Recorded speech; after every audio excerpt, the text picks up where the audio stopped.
I take it Mr. Fremonet's condition has stabilized? Of course! I wouldn't have left the infirmary otherwise. I've been expecting those two, but might I inquire as to the purpose of your visit, Miss Sijuin? I wanted to check up on Miss Cloran. How are you feeling? Mostly fine, I think. If you don't mind, I'd like to perform another quick physical exam. It'll just take a few minutes. All right. Thank you for looking out for me. I'll take my leave for now, then. Well, want to explain yourself, Risley? Of course, but I'm not partial to the word choice of explain. How about enlighten? Where should I begin? How about you start by asking me any questions you have? You can start with whichever one you'd like to get answered the most. Then Paimon will begin. Did you know about Lenny's goals from the very beginning? No. I just knew they were Fatui operatives sent to the fortress by the Knave. As for their specific goals, I only figured those out as you made progress on your investigation. You managed to monitor and stay ahead of them even though you didn't know what they were trying to do? They came here with ulterior motives. I'm quite adept at discerning what that kind of behavior signals. Initially, I thought their goal was just to investigate Child's disappearance. Linny suggested that I had deliberately let him escape, but in truth, I didn't really do anything special to help or hinder him while he was here. Everything he did, from finding helpers to leaving this place, he did on his own. Of course, it's inevitable that the Knave would make a big deal out of her fellow Harbinger's unexplained disappearance. I'm also quite curious about where that Harbinger went, so I figured I might as well let the Fatui do their own investigative work. All I care about is the answer. So you were hoping Lenny's group would just do your work for you! You make it sound like that's a bad thing. Unfortunately, things didn't go as planned. I assume that Fremonet has told you already, the ratio of primordial seawater around the fortress of Meripede is on the rise. The Forbidden Zone has always been Linny's target, and you got roped into that investigation after running into him. I began to intervene out of concern for your safety, and also to prevent the fortress from becoming entangled in more irksome matters. Are the rumors true? That you're also a former criminal? Now, why would you put it like that? Isn't staying here all day and serving as the manager of the fortress a kind of sentence unto itself? Another form of prison? I just happen to have some support from the rest of the inmates, that's all. Oh, right! Paimon wanted to ask, who invited Cloran down here? Me, of course. I paid her good mora to come down to the fortress for some field work. As a champion duelist, Miss Cloran could be considered to be an independent party. I needed to find an exceptionally capable person to help me get through the impending crisis. And saving Fremonet was part of that crisis? You can think of it like that, yes. Credit where credit is due, that boy is quite adept at diving. Had conditions not been as hostile as they were, he probably would have found the missing Harbinger already. That's not something you should be asking after. Neuvillette only asked you to investigate Child's whereabouts. All I need to prove to you is that the Forbidden Zone had nothing to do with the Harbinger's disappearance. That should be clear now that you've spoken to Fremonet. But we've already uncovered that there's something wrong with the infirmary, and we've answered a bunch of questions that you threw at us. Isn't it about time that you answer our last question in return? You make a compelling case. Do you really want to know the answer that badly? Yeah, Paimon really wants to know. Even if the truth may not be pleasant? Follow me.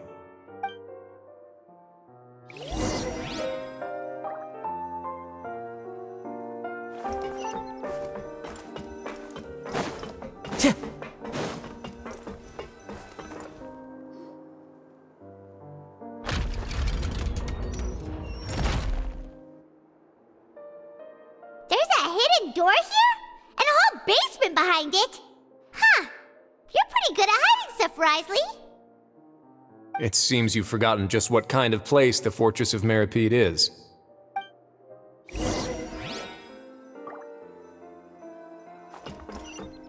Time to go. Stand on the central plate. Wait, is there a secret mechanism or... Whoa!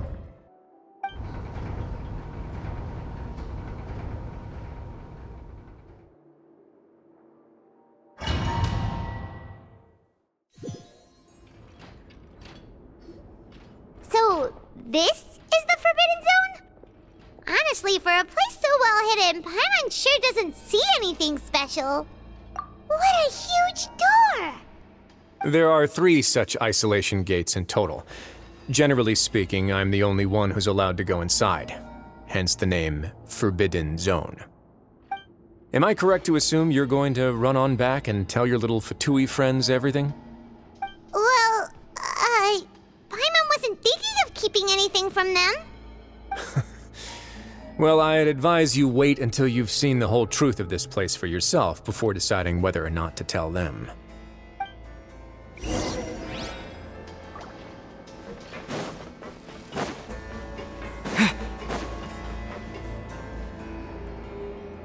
Huh. So there's a switch on the side. Stand back.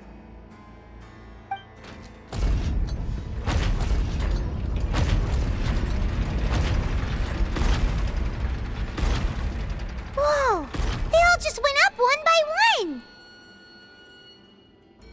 Go on, have a look.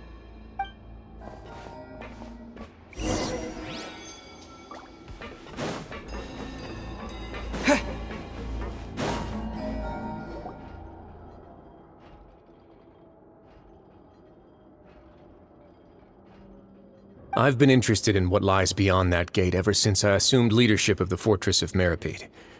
Of course, it would be unwise to recklessly open it, but it'd also be risky and negligent to simply ignore any potential danger that could be behind it.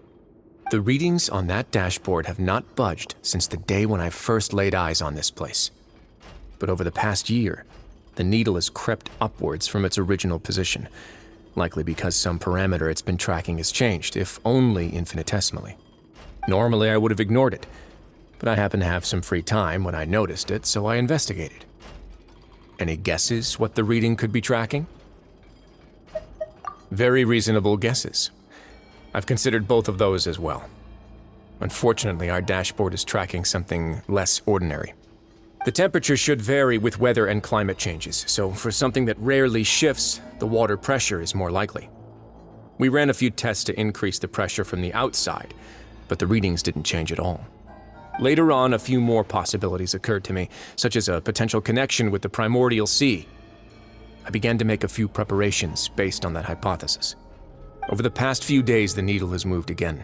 With that, and the symptoms that Fremine displayed after leaving the fortress, I can now confidently conclude that the readings represent the concentration of primordial seawater in the seawater nearby.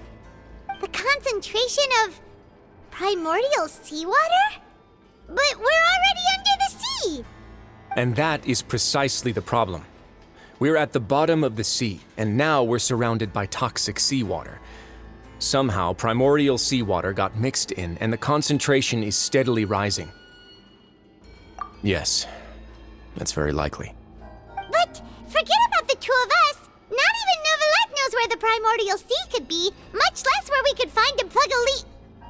Oh. Oh! Seems like you've figured it out.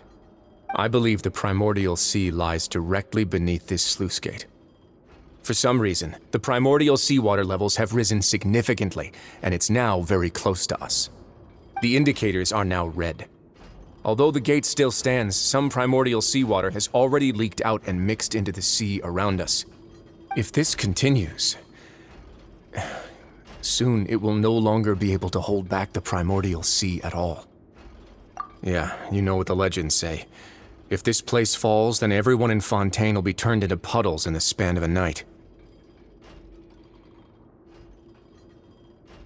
But that's just too weird! Why would the Fortress of Meripede be built right above a sluice gate for the primordial sea? Who built this place anyway? Your expression tells me you think this might be part of a vast, complicated conspiracy. To be honest, you might find the actual answer may be exceedingly boring. It's just that the secret of the Forbidden Zone had been long forgotten by the nation before I rediscovered it with my research. There's no single founder of the Fortress of Meripede in any traditional sense. What we know about its history has been left to us by the people who used to live here. When the previous Hydro Archon Egeria ruled the land, all convicted criminals from Fontaine were exiled. The people drove the criminals away like a wolf pack chasing away the banished. The criminals received no sympathy of any kind from the people. They were exiled to the desolate seaside, where they experienced only pain, struggle, and the bone-chilling cold. Some of them began to repent and prayed to the Hydro Archon, asking if there was still anything they could do. The Hydro Archon took pity on them and said, "You may go guard my secret, deep underneath the waves." And so, leaning on the power of the Hydro Archon, they gathered underneath the sea and began to build a fortress. They became a community down there in the deeps, and over the years helped it to grow. As the number of exiles increased, more and more people joined the community. When the first group of exiles died, they left the yet unfinished fortress to their successors. The Hydro Archon continued to lend her support, allowing the fortress and what it stood for to continue growing ever larger. Before long, this dark underwater fortress became the sinner's only home. And with that, the people here stopped referring to the fortress as a prison. They saw themselves as repenting sinners who would regain their freedom once they had sufficiently redeemed themselves. But as time went on, people also realized that the fortress was a lonely place. Once they had gotten used to life here, they could no longer feel comfortable living in the overworld.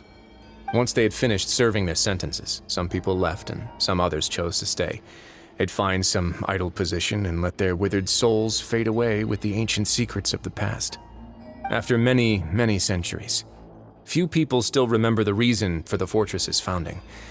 Now they just see it as an integral pillar of Fontainian society, as the place where criminals deserve to be sent. Now and again, researchers manage to break one law or another and live out their days in the fortress. I learned all this from an elderly historian. Everyone else just thought he'd made it all up. But now you know every part of that history is true. Indeed. It's just as the prophecy says. If this gate fails, then everyone will be dissolved into the sea. To be frank, not really. But sadly, that hasn't stopped this prophecy from proving all too accurate. Prophecies are troublesome things. Just hearing one will create the first wave of panic. Seeing signs of it will bring about the second, and actually witnessing it in real time, the third. Let's go somewhere else. I want to show you something.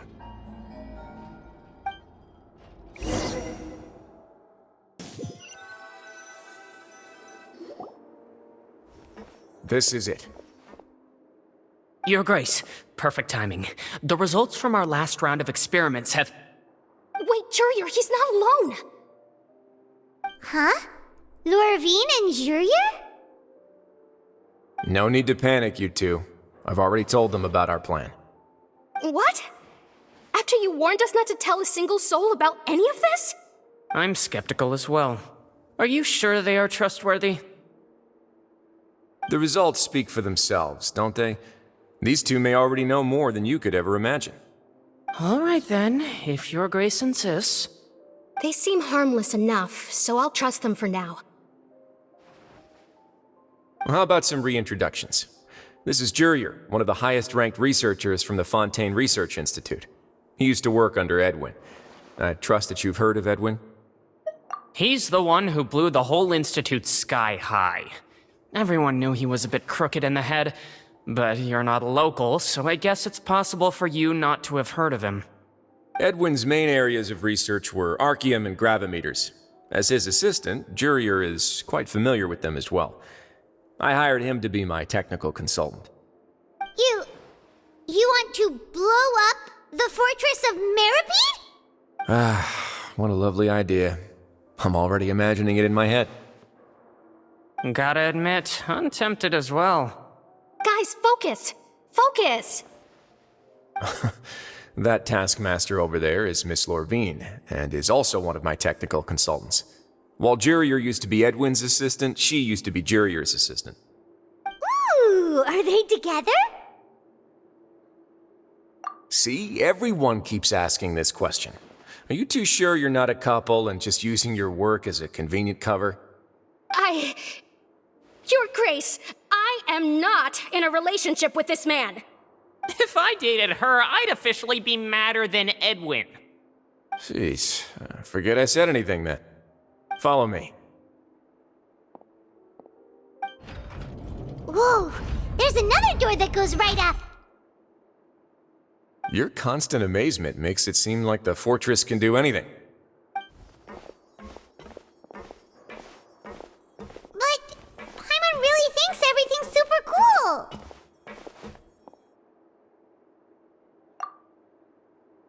Well, let's spice it up a bit. And here you go. What a huge ship? This is also a production zone that Paimon's never seen before. What's going on?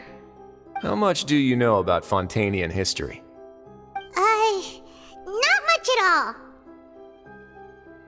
Well, then maybe you haven't heard the story of ancient Lemuria. To give you a quick rundown, Fontaine used to be ruled by the Lemurian dynasty. According to legend, the Lemurian king Remus came to this land after being inspired by divine revelation and found the seer Sibila, who had taken on the form of a golden bee. Taking the golden bee with him and riding on a huge ship, the Fortuna, he created his nation above the surging waves. He called his nation Lemuria, and used the Fortuna to incessantly search for new tribes and islands, calling on them to join his empire. There's a ship in this story too? Where there's water, there'll be ships. People believe that hope can always be found at the end of a voyage. Do you believe that too? To a point, I think. As you've already seen, I have a whole factory's worth of labor, materials, and technology at my disposal. Certainly can't hurt to give it a try. So the moment I began to speculate that the Primordial Sea might lie underneath the gate, I also began this project. Were you inspired by the legendary Fortuna? Maybe. Fontanians need something to hold on to cope with the impending disaster. Were the workers to find out the truth behind this ship, riots would destroy the fortress faster than any catastrophe. As the fortress's administrator, I'd never make such a reckless call. All right, that's enough talking for now. I'll need another 3 cups of tea to soothe my throat. Do you have any other questions? Seems like you're good. Come on, I'll take you back.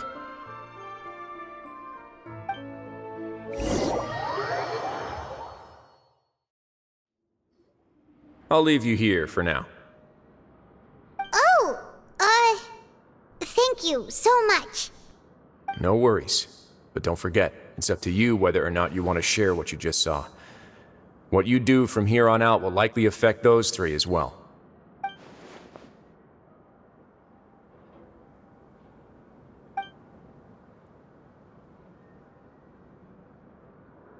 Yeah, we'll put a lot of thought into it for sure. Great.